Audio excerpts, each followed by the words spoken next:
El primer contacto que yo tuve con Gustavo Petro se dio por allá a finales de 2016. En ese momento acababa de ser destituido por 20 años por el procurador Ordóñez. Lo acababan de multar con 200.000 millones de pesos, en ese momento 80 millones de dólares de la época, por haberle bajado el pasaje a los pobres que montan en Transmilenio. Le acaban de congelar el sueldo, le metieron toda la artillería, la prensa, los organismos de control, la clase política, lo hicieron triza, lo hicieron naco.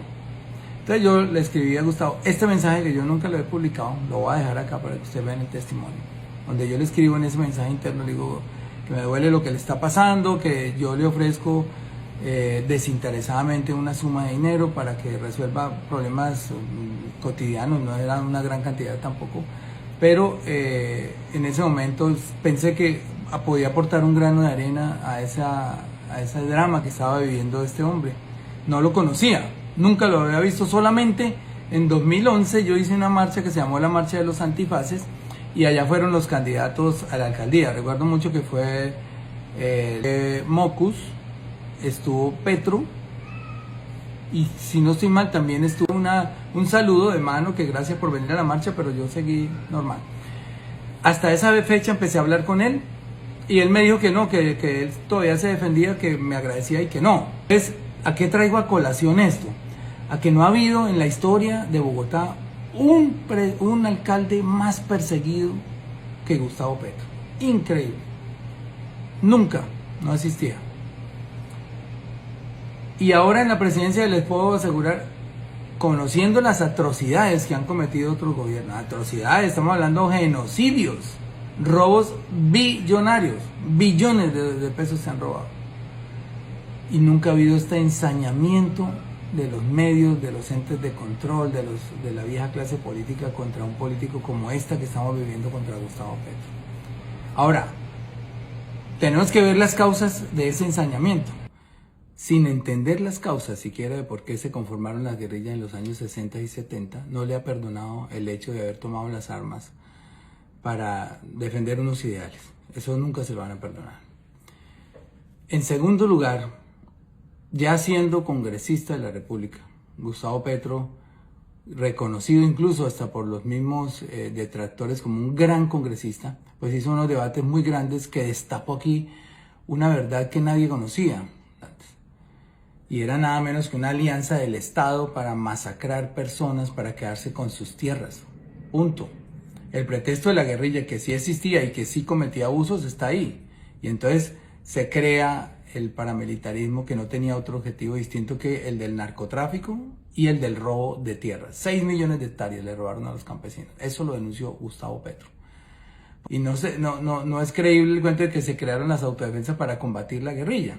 Que eso fue, digamos, la premisa fundamental y por la que mucha gente los apoyó, incluso empresarios, incluso empresas multinacionales, campesinos, herederos de fincas a los que habían secuestrado, bueno, etcétera, porque no se puede negar que la guerrilla cometió muchos abusos que dieron lugar a que esas autodefensas se envalentonaran y encontraran eco en el gobierno para crearlas convivir, para prácticamente que legalizar esa lucha antisubversiva.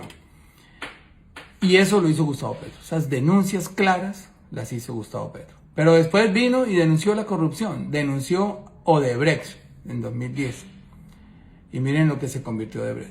Y después viene, ya como, bueno, llega a la alcaldía, ya les acabo de contar la persecución infame a la que fue sometido. Infame porque hay alcaldes que han hecho cosas peores que permitir que las basuras se acumulen por 3 días en una ciudad, debido al cambio de operador y a unas trampas que hicieron los operadores de no entregar los camiones a tiempo. Bueno, es una historia patria ya que ustedes conocen.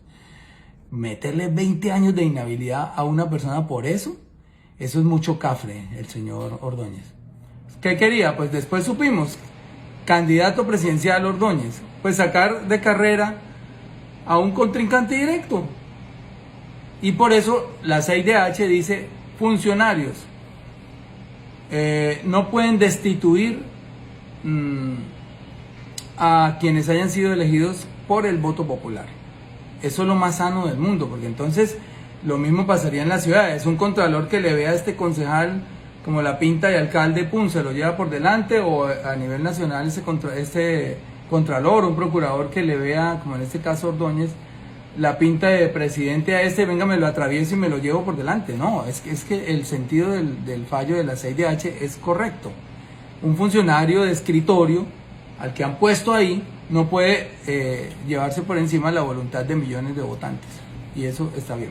Y después viene ya Gustavo Petro, presidente, superando todas esas vicisitudes, superando todos los obstáculos, se convierte en presidente y aparece nuevamente la gavilla para hacerle imposible la gobernabilidad.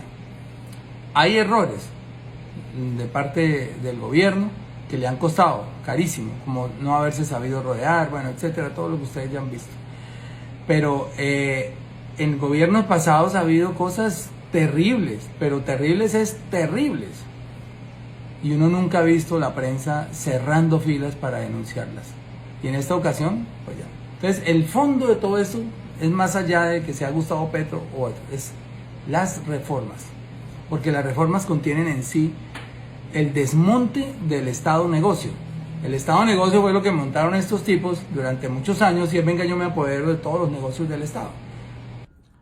Pero no estamos hablando de cualquier negocio. Obviamente los empresarios tienen derecho a montar negocios con el Estado dentro de las normas de contratación y de la transparencia.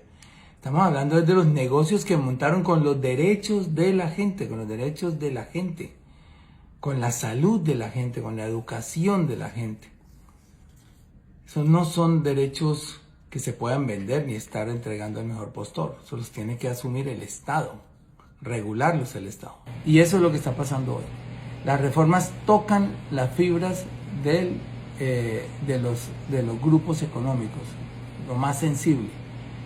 Y eso ha hecho que los medios, propiedad de esos grupos económicos, qué curiosidad, lo acaba de decir Margarita Rosa y lo hemos dicho muchos años, pues han tomado partido para ensañarse contra este presidente, para tergiversar cualquier cosa que dice, para agrandar cualquier cosa pequeña, para mentir. Hay muchos fake news también, y esos mismos medios hacen campaña para que él no pueda defenderse. Deje el Twitter, claro, eso te mandan 800 tuiteros a decir, deje el Twitter, gobierno, deje el Twitter. ¿Ustedes se imaginan a Gustavo Petro sin Twitter? ¿Ustedes pueden creer con todo lo que le inventan Gustavo Petro sin poderse defender? ¿Cuántas veces lo hemos visto salir a decir, fulano, periodista tal, eso no es cierto, esto es así? ¿Qué tal él sin poderse defender? Y la gente en medio de esta manipulación tan atroz, escuchando solamente una versión de los hechos. No, yo creo que Gustavo Petro tiene que seguir en Twitter y tuitear las veces que sea, las veces que se sienta agredido y las veces que sienta que le están mintiendo al país o que están diciendo mentiras sobre él, tiene que salir en Twitter. Y nosotros tenemos que colaborar con esas comunicaciones, ayudando a difundir sus videos, sus discursos, sus propuestas, etc. ¿Qué hay que decirle a la gente? Que el país va mejor de lo que la misma oposición lo pintó en elecciones pasadas. En las elecciones decían que Gustavo Petro llegaba a expropiar, a acabar la economía, que iba a haber desabastecimiento, que nos íbamos a volver en Venezuela. Nada ha pasado. Están mejorando las cosas. Está bajando la inflación, muy controlada ya. Está creciendo el país a pesar de la tormenta que se avecina y de las voces de muchos expertos que hablan de una recesión mundial. Aquí ya crecimos al 3% en este primer trimestre. El desempleo está descendiendo. Seguramente lo vamos a llevar a un dígito muy pronto. O sea, hay una inversión extranjera grandiosa, se está reactivando el campo. Hay síntomas de que este gobierno va a sacar adelante la economía. De modo pues que muy positivos todos a seguir rodeando a nuestro presidente y a nuestra vicepresidenta. Digo seguir rodeándolos porque estas marchas del 7 de junio fueron fabulosas por todo el país, miles de personas manifestándoles su apoyo, notificando a la oposición de que Petro no es solamente un presidente, sino que es un pueblo, es un sentimiento.